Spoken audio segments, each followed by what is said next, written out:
voilà l'ordre de transmutation que j'ai obtenu. C'est une preuve. Libre de continuer mes enquêtes, de traquer la vérité sur tout cet ailleurs qu'on nomme paranormal.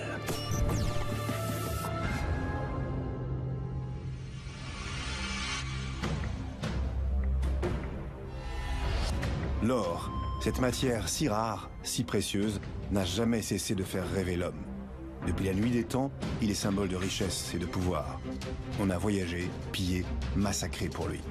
J'ai souvent songé à ces histoires d'alchimistes, ces vieux sages du Moyen-Âge qui prétendaient pouvoir transmuter le métal en or. Aujourd'hui, on pense qu'il ne s'agit que de légendes, mais à travers les âges, dans l'ombre, cette mystérieuse confrérie avait continué d'exister. Que font ces alchimistes contemporains? Ont-ils vraiment la recette magique pour fabriquer de l'or? Difficile à croire à l'heure du tout scientifique. J'ai quand même eu envie de partir à leur rencontre. On m'avait dit qu'il me faudrait un guide, un maître, quelqu'un pour m'aider à comprendre cet art si mystérieux. L'alchimie est en fait une véritable discipline. On pourrait croire que les adeptes travaillent à l'aveuglette, mais non.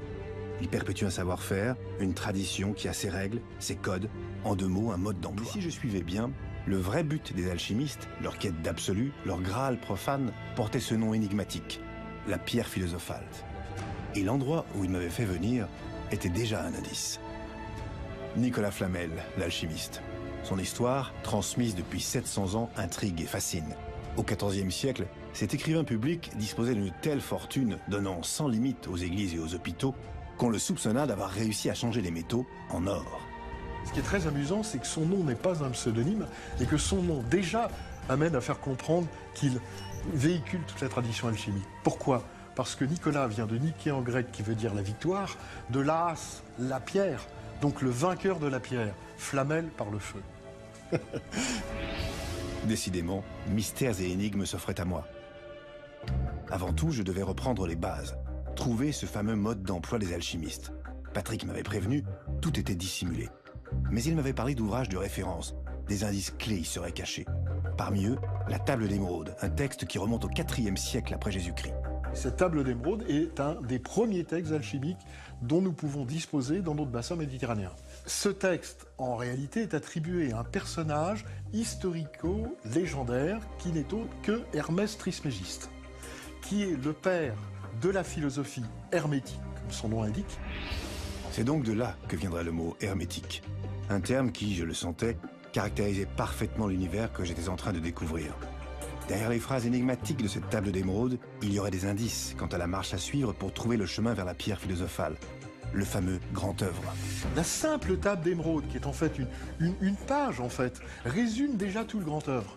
Hein, il dit d'ailleurs que toute la philosophie de l'œuvre est comprise ici. Et même les trois parties de l'œuvre, d'ailleurs. Il parle de trois parties.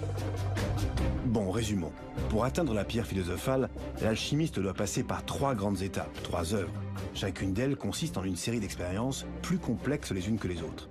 Cette table d'émeraude, où chaque phrase semble avoir un double sens, en indiquerait les procédés. C'est totalement précis pour un alchimiste qui met son nez dans le laboratoire et qui n'est pas simplement un historien. Pourquoi ? Parce qu'à ce moment-là, il se rend compte qu'il va rendre subtil ce qui est épais, effectivement. C'est le premier grand objectif de l'alchimiste, à savoir où se trouve sa fameuse prima materia, cette matière première. Alors ça, c'est une question évidemment extrêmement importante. J'allais enfin savoir quelle matière première utilisent les alchimistes. Antimoine. Le nom de ce métal peu connu revenait souvent. Au début du siècle, les gisements d'antimoine étaient encore nombreux. Les alchimistes s'approvisionnaient par des mines situées dans le massif armoricain, le massif central, la Corse, la plupart enfermées depuis. Mais les initiés, apparemment, ont encore leurs repères secrets. Il y a encore des mines, hein. Les alchimistes connaissent très très bien, ils y vont, donc soit dans le Massif central, il y avait une mine aussi en Bretagne il n'y a pas si longtemps, et puis on peut arriver aussi à se procurer du minerai de très très bonne qualité qui peuvent venir aussi d'Orient ou d'Extrême-Orient. Que font les alchimistes avec cet antimoine? Là aussi, des éléments de réponse invisibles pour moi seraient cachés dans les murs de la cathédrale. L'antimoine est donc bel et bien à l'origine du travail de l'alchimiste. La France a d'ailleurs occupé le premier rang mondial des producteurs d'antimoine jusqu'en 1908. Aujourd'hui, on l'utilise en alliage avec le plomb dans l'industrie automobile, les plastiques et caoutchoucs comme retardateur de flammes. Mais tout cela est bien trivial. Pour les initiés, ce métal aurait surtout des caractéristiques intéressantes pour le grand œuvre. Plus j'avançais dans mes recherches, plus je prenais conscience de la complexité de l'alchimie. seuls les adeptes avaient l'air de comprendre, de savoir lire, de décrypter les textes. Comme si le mode d'emploi était un jeu de pistes, exclusivement réservé aux initiés. C'est une science qui a volontairement été occultée. Occultée dans le sens étymologique. Rendre occulte le manifeste, disent les alchimistes, et rendre manifeste l'occulte. Cette discipline est particulièrement sacrée. Elle est spirituelle. Donc, il est évident que l'on ne va pas livrer cela comme ça en pâture à n'importe quel investigateur. C'est une véritable quête du Graal, en fait. Une quête spirituelle, bien plus profonde et complexe que je ne l'imaginais. En ne voyant en l'alchimiste qu'un vulgaire faiseur d'or, j'avais tout faux. Cette deuxième entrevue avec Patrick m'avait apporté plus de réponses. Je commençais à percevoir, ressentir, comprendre ce qu'il essayait de me transmettre. Et j'aimais bien penser que des milliers de personnes passent devant ce porche chaque jour sans qu'aucune ne suspecte les messages qui s'y cachent. J'allais me rendre compte qu'il y avait d'autres cathédrales avec les mêmes rébus, les mêmes messages, gravés ailleurs.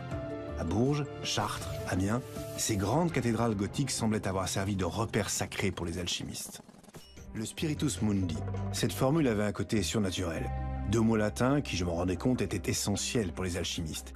L'âme du monde, selon eux. Une énergie cosmique, presque divine, qui serait là, parmi nous, comme une sorte de force invisible. Dans le Mutus Liber, un autre ouvrage de référence, des illustrations indiqueraient même comment capter ce mystérieux spiritus mundi. Cette énergie, ce lien mystérieux avec le cosmos, c'était donc ça, l'ingrédient qui permettrait à l'alchimiste de transformer ces matériaux en quelque chose que lui seul saurait obtenir. D'autres recherches allaient me conforter dans cette idée. Le savoir-faire de l'alchimiste viendrait bien de cette communion avec l'univers, avec la nature.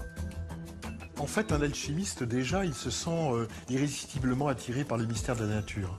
C'est un amoureux de la nature. Donc il y a déjà, en fait, un respect de la nature.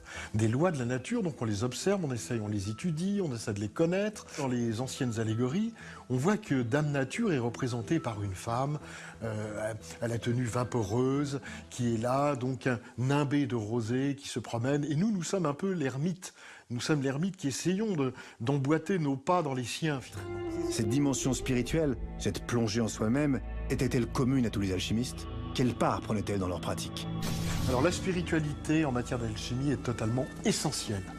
D'ailleurs, même l'alchimiste qui ne travaille qu'au fourneau est un alchimiste qui est dans le domaine spirituel. Donc il prie. On ne sait pas qui il prie et comment il prie, mais peu importe. Il est spiritualisé, il est verticalisé. Voilà. Il peut pratiquer un yoga, il peut être chrétien, musulman, taoïste, peu importe, ou hindouisant. Ce n'est pas important, mais en tout cas, il y a cette reliance au monde divin. Ma nature et ma formation m'inclinent toujours à douter, à chercher d'autres preuves. Un autre adepte, lui, prétendait carrément avoir trouvé cette fameuse médecine universelle, l'élixir de longue vie. Cet adepte, c'est Patrick Rivière, un alchimiste, auteur de plusieurs ouvrages sur la question. Il organise régulièrement des stages et voyage souvent pour partager sa passion. Cette fois, je touchais au concret. Il acceptait de me montrer ses trouvailles. Direction le centre de la France, en plein Limousin.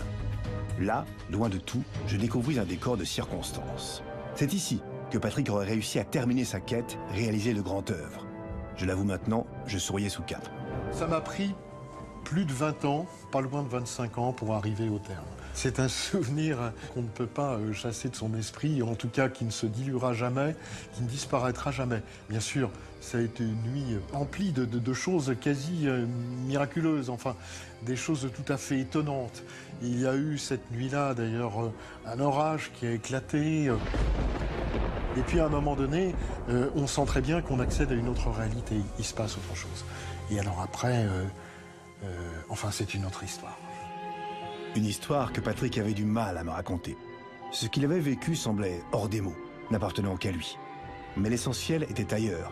Il acceptait de me montrer sa pierre philosophale et son fameux élixir. Évidemment, je ne pouvais assister à toute l'expérience, c'était confidentiel et très long à mettre en œuvre. Mais il me montrerait la dernière étape. La dernière opération, qu'on appelle la grande coction, dure 1 semaine. Ça s'appelle la grande coction, pourquoi? Parce qu'on réalise un œuf, et cet œuf, après la semaine des semaines, donnera à maturité, en fait, naissance à la pierre philosophale, qui sera en fait le phénix rouge qui renaît de ses cendres. On sait que c'est la pierre philosophale parce que si on tente la transmutation, après l'avoir fermentée, on voit si ça marche ou si ça ne marche pas. Et si la transmutation est bonne, même si on n'obtient que quelques grammes d'or, mais si cet or va entre 18 et 24 carats, bon, on sait que ça a marché, véritablement. C'est une preuve. Pour Patrick, l'or n'est pas l'essentiel. Ce qu'il recherche avant tout, c'est ce fameux élixir, cette panacée suprême, l'or potable, comme on dit en langage d'alchimiste. Nous allons tirer de ce phénix rouge, directement, immédiatement donc du feu, l'or potable. L'or potable, c'est, pour un alchimiste, ce qui est extrait directement de la pierre philosophale. C'est-à-dire quelques grains de pierre rouge dans un alcool très fort va donner cette liqueur dorée, aurique, qui est la liqueur d'or. C'est l'élixir de vie. C'est ce que l'on appelle l'élixir vitae, l'élixir de longue vie. Un antioxydant absolument extraordinaire. Ça stimule toutes les défenses immunitaires de l'être. Donc ça agit dans toutes les sphères de l'être. Et peut-être pas seulement sur le corps physique, mais aussi sur le corps éthérique, voire le corps astral de l'être, à condition de spiritualiser la question. Je ne comprenais pas tout, mais je percevais l'essentiel. L'élixir était à ses yeux extraordinaire. Et moi, je mourais d'envie de savoir ce qu'il y avait vraiment dedans. Contre toute attente, il accepta de me le confier pour le faire analyser. Et il me donna même un morceau d'or. Preuve qu'il aurait réussi la transmutation. Voilà l'or de transmutation que j'ai obtenu. On voit encore d'ailleurs quelques rougeurs en fait, qui sont produites par la pierre. Il fait une dizaine de grammes. En fait, je crois 9 grammes et quelques. Il est très très pur. Si tu veux l'expérimenter, eh bien écoute, je te la confie. Je repartais donc, enthousiaste, avec ce morceau d'or et l'élixir. Désormais, j'en avais vu assez, j'étais prêt. Quelques semaines plus tard, direction le CNRS de Strasbourg. Tous les échantillons avaient été analysés et j'avais rendez-vous avec la directrice de recherche qui s'en était chargée. Nous avons commencé par le fameux élixir de Patrick Rivière. Que donnaient les résultats? Ça n'est absolument pas magique, c'est la dissolution d'un minerai d'antimoine. Il n'y avait donc rien de magique dans ce flacon. Apparemment, seulement quelques traces de métaux, des minéraux, potassium, magnésium, mais rien d'exceptionnel. L'antimoine est présent dans la nature sous forme de minerais. Et ces minerais contiennent des impuretés avec du cuivre, du nickel, de l'argent. Il y a également du soufre.